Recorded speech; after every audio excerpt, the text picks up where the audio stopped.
بسم الله الرحمن الرحيم. الحمد لله رب العالمين، والصلاة والسلام على أشرف المرسلين سيدنا محمد وعلى آله وصحبه أجمعين. يطيب لموقع التربية والتعليم للجميع أن يبين بطلان الاسس والمبررات التي قدمت لقيام دولة إسرائيل من خلال الذين ساهموا بفاعلية في ارتكاب هذا الجرم الأخلاقي والقانوني ضد شعب مسالم. نبدأ أولا من الناحية العقائدية والدينية، إذ يزعم الصهاينة بأن الله عز وجل وعدهم بأرض فلسطين، ولكنها أعطيت لبني إسرائيل عندما رفعوا راية التوحيد، وعندما انحرفوا عن هذه الراية وعاثوا في الأرض فسادا فقدوا تلك الشرعية. يوضح هذه العلاقة طائفة يهودية متدينة تسمى ناطوري كارتا. كلمة ناطوري كارتا باللغة الآرامية تعني حارس المدينة، وهي طائفة يهودية أرثوذكسية تأسست سنة 1935 ميلادية، وتعداد أعضائها يقدرون بحوالي 6000 فرد، ويتواجدون في القدس ولندن ونيويورك. من مبادئ وأهداف هذه الحركة رفض الصهيونية بكل أشكالها، وتعتبرها حركة ملحدة لا تمثل الدين اليهودي بأي صورة من الصور. تعارض هذه الحركة وجود دولة إسرائيل على اعتبار أنه لا يحق لليهود تأسيس دولة لهم حسب الديانة اليهودية إلا بعد ظهور المسيح عليه السلام. تعمل على إنهاء الكيان الإسرائيلي بطريقة سلمية، ويطالبون بدولة موحدة في فلسطين بقيادة فلسطينية. يرفض أعضاء هذه الطائفة المقيمون في دولة إسرائيل بدفع الضرائب لها، كما يرفضون زيارة حائط المبكى أو لمس العملة الإسرائيلية. نستمع لكلمة يوجهها أحد حاخامات هذه الطائفة اليهودية إلى الصهاينة اليهود في القدس المحتلة في فلسطين. Every single day for the speedy and peaceful dismantlement of the state of Israel. Then we can once again coexist as we have for hundreds of years. We have older rabbis who will testify lived in the old state of Jerusalem, in the old state, in the old city of Jerusalem, in the old city. They lived door by door. This rabbi lived in the old city of Jerusalem. Before 1948, he'll tell you how he lived, coexisted with all the Arab neighbors, how they babysat each other's children when they went to Yom Kippur, when the women went to Yom Kippur on the fast day, the Muslim neighbors babysat the children, the most precious objects they gave to them to protect. How can that be if they're our enemies, mortal enemies? Because they're not. It's not a religious conflict. That's a Zionist ploy of accusing everybody of being anti-Semitic. You want peace? You want to have a conference here of peace? Step back and look and read the facts. Not the facts that have been misconstrued by the Zionist propaganda. The facts that are realities. The facts on the ground. How we've been living for hundreds of years in Yemen, in Morocco, in Tunisia, in Palestine, in Egypt. What Arab land have not Jewish people been living together with Muslims without any human rights groups? Tell me what land the Jews did not live in harmony with the Muslims. In Iran, we have over 25,000 Jews there, thank God. Why? Because this is not a religious conflict. It's purely because of a political movement, a relatively new movement, which is antithetical, contradictory to the Jewish religion of thousands of years. Judaism is spirituality, a religion of compassion to emulate God. Zionism has been created 100 years ago by atheists, people who abhorred religion, who wanted to transform Judaism from religion to nationality, to a purely materialistic base, godless in its essence. That is not Judaism, and they have no right to use the name of Israel. They've usurped our name, they've stolen our symbols, and they've stolen our identity. And they are causing death and destruction year in and year out for over 50 years.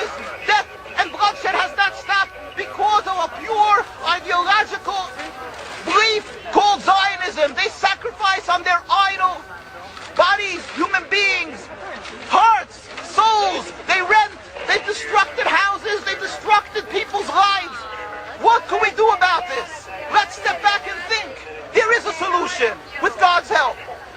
If we would put away the politics, then we could know that we've been living and coexisting together. We most profusely apologize to the Muslims, to the Arabs, what has been done to them.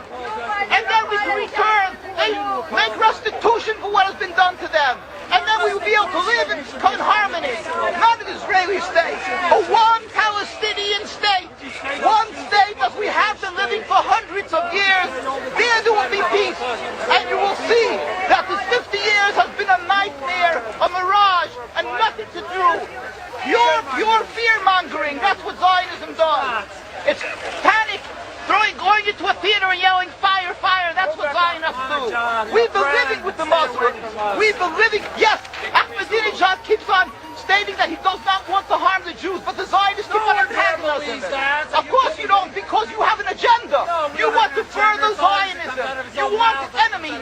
You want enemies in order to be able to say you're protecting the Jews. We don't want enemies.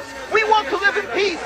We have been always living in peace with the Muslims, and we will, with God's help, continue to live with them in peace. We implore the participants in this conference, read, step back, study the history truthfully, and see what the true Jewish voice is of hundreds of thousands of Jews who are still true to their religion, whether they're living in Jerusalem, whether they're living in New York. What do these Jews in Williamsburg section of Brooklyn, hundreds of thousands of Jews who are the most God-fearing in the community, why are they all opposed to the state of Israel? Why is that one Israeli flag in Williamsburg, Brooklyn? These are the most God-fearing religious Jews. Why don't they fly an Israeli flag? They have hospital help. They have Hatzolah, ambulatories, and everything free of charge to help people. It's the most greatest charitable organizations. Why these compassionate people don't support the state of Israel? Why not? Because they don't like Israel. Why not? Because they're self-hating Jews? Trying to build a Jewish state. Why? Are they fools? Are they fools? The reason is simply because they fear God. And I know why. You don't know why, and I know why. Because they're God-fearing. And God forbid us to have a state. We are in exile by God. We decree exile. And we are forbidden to oppress the people. We are forbidden to oppress the Palestinian people and steal their houses. That is what Judaism says. Thou shalt not steal. Thou shalt not kill. We have no right to the rule over the land of Palestine. This is what Judaism says, not what these robbers say. It's what the real Jews say. This is what Zionists are doing. Beating Jews, beating Orthodox Jews. This is what you're having in Jerusalem. Look at our site, www.mkusa.org. They are beating mercilessly Orthodox Jews because they oppose Zionism. Pacifist Jews, Jews who never lifted an arm in their lives, they're put in jail, they're beat mercilessly. Look, this just came out last month. Look what they're doing to the Jewish people. This is what Zionism does to the Orthodox Jews in Jerusalem. This is ongoing. Look, know the truth of what Zionism is. Ridicule, that is what Zionism does. They ridicule and attack, but they hide the truth. We are divulging the truth. Look what's being done by the Zionist police to the Jewish people. Ahmadinejad will kill you as well as everybody else. This is Zionism. This is what Zionism does. This is what Zionism does. Peaceful, God-fearing Jews. What is the penalty? What is the penalty? Destroying synagogues. Destroying synagogues. It's death. Don't you understand? You're killing yourselves and all of us. What a disgrace. What a disgrace. Have you heard about Hitler? Anything about Hitler? Look, these are the people of Jerusalem demonstrating against the state of Israel. The most God-fearing community. Scholars, the leaders of Jerusalem. Yes, where is your kippah?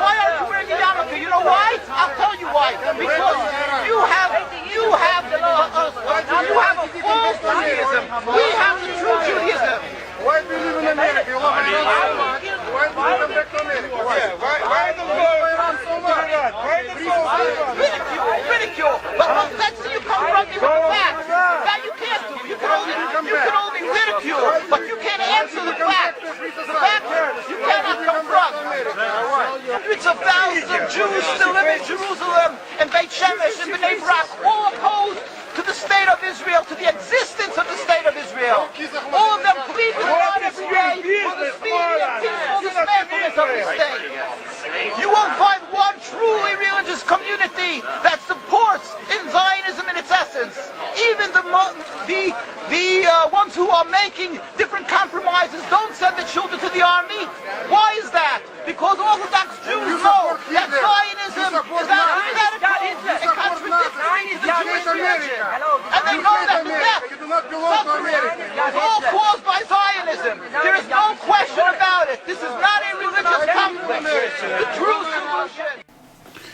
نشكر ونثمن مشاركة الأخ بندر القحطاني. يمتلك أعضاء هذه الحركة الدينية والسياسية الشجاعة والتي تمكنهم من رفع العلم الفلسطيني داخل الكيان الصهيوني في فعالياتهم المختلفة.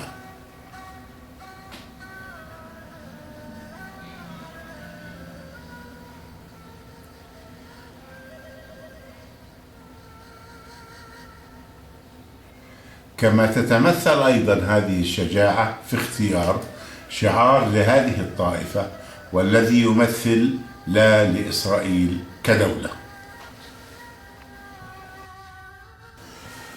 بين المقطع السابق على لسان أحد الحاخامات اليهود إفلاس وبطلان الجانب العقائدي لقيام دولة إسرائيل. أما المقطع القادم فيوضح الإفلاس السياسي والأخلاقي لهذا الكيان العنصري للنائب البرلماني الإنجليزي جورج جالوي في حديث مع أحد مواطنيه اليهود. Hi George, I'm calling from North London. I've been listening to you for 3 months now. Okay. Never had the chance to speak to you. Okay. But I was just calling on. I was listening to you a couple of nights ago, and you were talking to these people, and they were saying that Israel, the Jews, did not have the right to gain Israel from the Palestinians. And I was just saying, throughout history, the Jews have been persecuted, obviously from the Holocaust, and we were granted Israel as a result of this. And I feel that granted by whom? We were granted from Britain and other countries. Granted us that. Well, what right did Britain have to grant you somebody else's country? Well, it's due because we lost 6 million people. No. I'm not arguing about that. I'm going to come on to that. But what right did Britain have to grant you somebody else's country? We had the right because we lost 6 million people and we did not have a home. Well, yeah, I'm going to ask you for a third time. What right did Britain have to grant you somebody else's country? Well, they didn't. Well, they were giving us the right because it was they were basically gave us because of the. But they gave you somebody else's country. That's the point I'm making, Alex. Can you deal with it? Yeah, but the Jews have had to have also had to. They've dealt with this throughout history. Well, Alex, I don't know if you came on with a script and you can't deviate from it. Can you please answer that point? And we'll come to the Holocaust and who was responsible for it and who should have paid and what they should have paid for it. But given that you've said Britain granted you, and you're presumably saying you because you're Jewish, somebody else's country, I'm asking you, what right did Britain have to grant you somebody else's country? Britain, you could say they didn't have a right, but they came in and dealt with us and with the Jews having lost all these lives, and they basically granted us this land. Okay. Well, I see I'm getting nowhere on this, Alex, so let me deal with your overarching point. Maybe you're just not equipped to deal with the principal point that I have made. The Jews have suffered racist anti-Semitism down the ages in many, many European countries, including our own. They were subject to regular discrimination at best, and pogrom and murder at most. That's undoubtedly true. The one place in the entire world that Jews were neither discriminated against nor subject to pogrom was the Muslim world. In fact, so much was that the case that when Christianity came back to power in Spain, in Andalusia, in the western extent of the Islamic Empire, when the Muslims left, the Jews left with them, because they feared the Christian anti-Semitism which would be unleashed in the wake of the departure of the Islamic civilization in the West. That's why so many Jews are to be found even today, and were to be found in profusion before the creation of the State of Israel, in countries like Morocco and along the North African coast, because under the protection of the Muslims, the Jews left Europe and went to live in North Africa.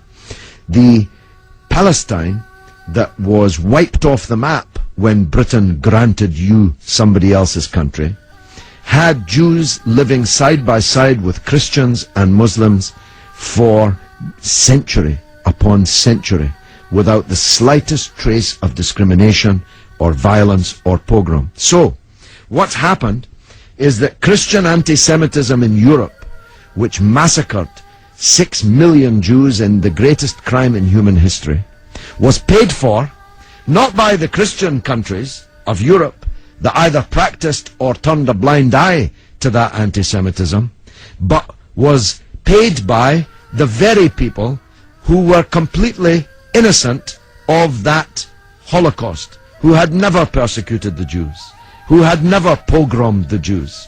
And that seems to me to add insult to the injury suffered by a people whose country was wiped off the map, who were dispersed into exile, to make way for a Zionist idea which was granted to European Jews, because these were the first settlers, granted to European Jews by Britain.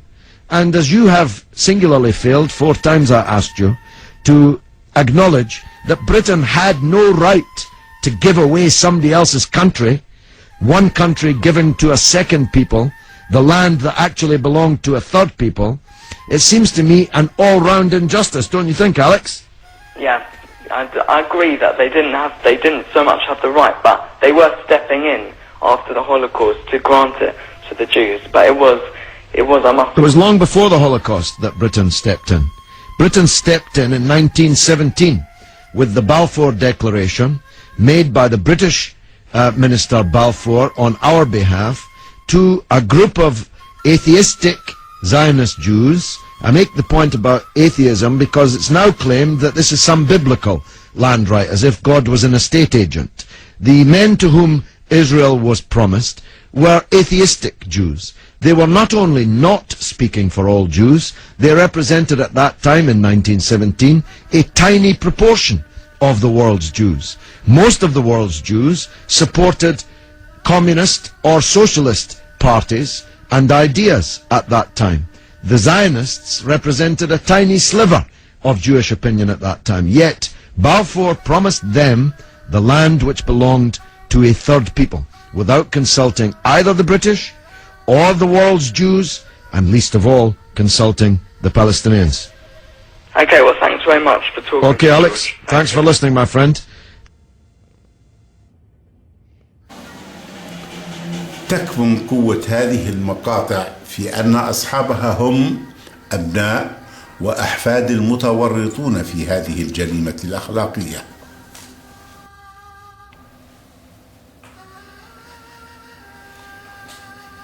شكرا لحسن المتابعة والاهتمام، والشكر موصول لجميع من ساهم في إبراز هذا العمل المتواضع.